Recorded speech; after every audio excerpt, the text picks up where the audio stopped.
Hello दोस्तों, स्वागत है आपका मेरे YouTube channel DVM education point पर। तो दोस्तों, हमने भारतीय राज्य व्यवस्था के अंदर संविधान के प्रमुख अनुच्छेदों के बारे में डिस्कस किया था, जिनमें हमने 4 भाग लास्ट लेक्चर में यानी लास्ट वीडियो में कवर किए थे। और आज हमें भाग 5 से लेकर भाग 8 तक कवर करने हैं। तो देखते हैं दोस्तों, भाग 5 से भाग 8 यानी भाग 5 में हमने केंद्र सरकार के बारे में डिस्कस करना है, जिसमें आर्टिकल 52 से 151। और भाग 6 में हमें राज्य सरकारों के बारे में डिस्कस करना है, जिसमें आर्टिकल 152 से 237। और भाग 7 में हमने राज्य सरकार के अनुच्छेद जो अनुसूची 4th के भाग में थे, उनके कुछ प्रमुख प्रावधानों के बारे में। और भाग 8 में हमने केंद्र शासित प्रदेशों के बारे में, जो कि 237 से 241 तक अनुच्छेद दोनों में प्रावधान किया गया है। तो दोस्तों देखते हैं भाग 5। दोस्तों, भाग 5 के अंदर केंद्र सरकार के प्रावधानों को रखा गया है कि केंद्र सरकार में उसके क्या क्या भाग होते हैं। केंद्र सरकार में राष्ट्रपति, उपराष्ट्रपति, सदन, निम्न सदन, उच्च सदन सभी के बारे में पूरा विवरण दिया गया है। तो दोस्तों शुरू करते हैं।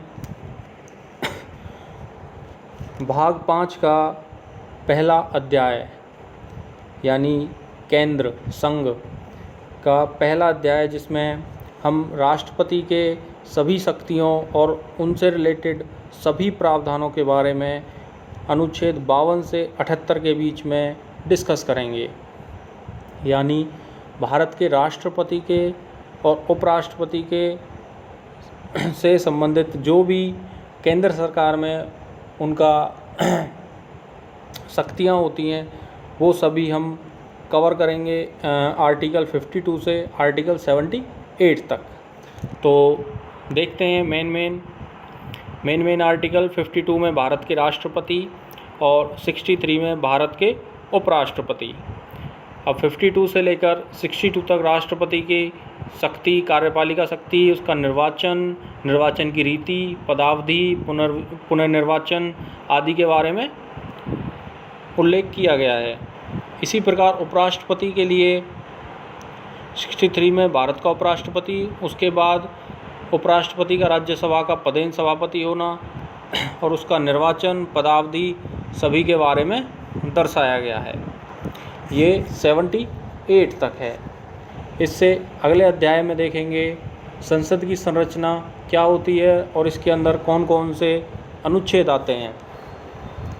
दोस्तों, संसद के अंदर 79 से 122 अनुच्छेद दिए गए हैं। इसके अंदर संसद के दोनों सदनों का उल्लेख किया गया है, जिसमें 79 में संसद का गठन, 80 में राज्यसभा की संरचना, इसके बाद उसकी जनगणना, सदनों की अवधि, सदस्यता सभी के बारे में बताया गया है।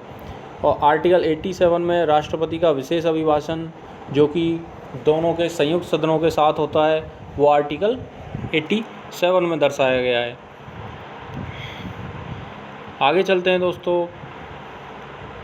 आगे इसमें 89 राज्यसभा का सभापति और उपसभापति, 90 में उपसभापति का पद रिक्त होना, पद त्याग और पद से हटाया जाना, ये सभी हमें 122 तक इन्हीं अनुच्छेदों के द्वारा बताए गए हैं, जिनमें इनके भत्ते, इनके वेतनमान, इनके सभी सभापति, संसद के सभी सदस्यों के भत्ते, वेतन, उनका पद पर रहना, उनकी पदावधि, उनका निर्वाचन सभी के बारे में 122 अनुच्छेद तक बताया गया है। अब इससे आगे चलते हैं। इसका अध्याय 3 है, जो भाग 5 के अंदर अध्याय 3 है। इसमें राष्ट्रपति की शक्ति के बारे में बताया गया है। ये मोस्ट इम्पोर्टेंट आर्टिकल है, क्योंकि इस आर्टिकल के प्रयोग से राष्ट्रपति के पास ये शक्ति होती है कि वो किसी भी सदन को यानी निम्न सदन को या सरकार को भंग करने की शक्ति रखता है। ऐसा वो किसी अशांति के काल में ही करता है। आगे देखते हैं भाग 5 का अध्याय 4। इसके अंदर न्यायपालिका यानी सर्वोच्च न्यायालय के बारे में उल्लेख किया गया है। तो दोस्तों इसके अंदर 124 अनुच्छेद से लेकर 147 अनुच्छेद के बारे में बताया गया है। 124 में उच्चतम न्यायालय की स्थापना, न्यायाधीशों के वेतन, उनकी अवधि, उनका स्थान, इन सब के बारे में उल्लेख किया गया है।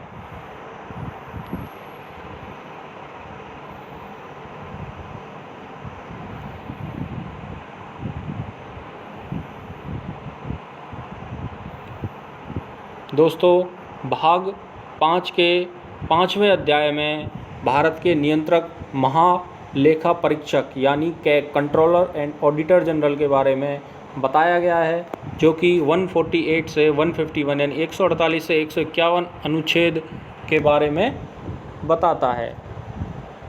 तो भारत का कंट्रोलर एंड ऑडिटर जनरल का पद आर्टिकल 148 के अंदर बताया गया है। आगे चलते हैं दोस्तों। भाग 6 यानी संविधान के भाग 6 के अंदर इसके 6 अध्याय यानी 6 अध्यायों में इसे विभक्त किया गया है, जिसमें अध्याय 1 के अंदर राज्य के बारे में दर्शाया गया है, जिसमें आर्टिकल 152 से 237 तक बताया गया है। तो अध्याय 1 में केवल राज्य से संबंधित परिभाषा बताई गई है। अध्याय 2 के अंदर राज्यपाल, कार्यपालिका राज्यपाल, और राज्यपाल के अंदर राज्यपाल की सभी शक्तियां, राज्यपाल की अवधि, राज्यपाल के वेतनमान, राज्यपाल की शक्तियां सभी दर्शाई गई हैं, जो कि अनुच्छेद 153 से 167 तक को कवर करती हैं।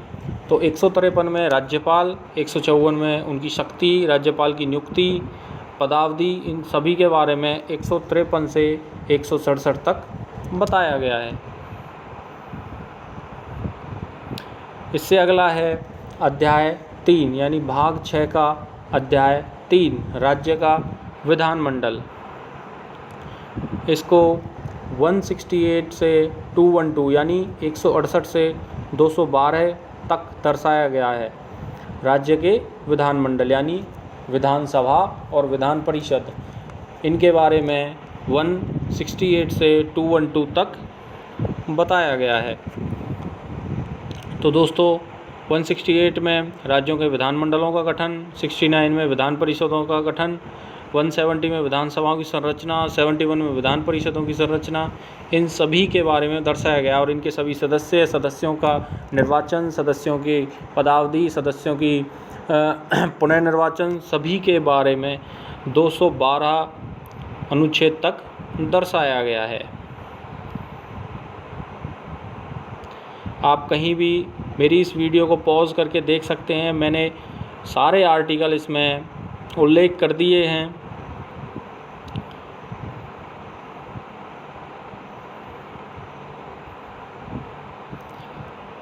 तो दोस्तों भाग 6 का अध्याय 4 जिसमें राज्यपाल की विधायी शक्ति होती है, ये आर्टिकल 213 को कवर करता है।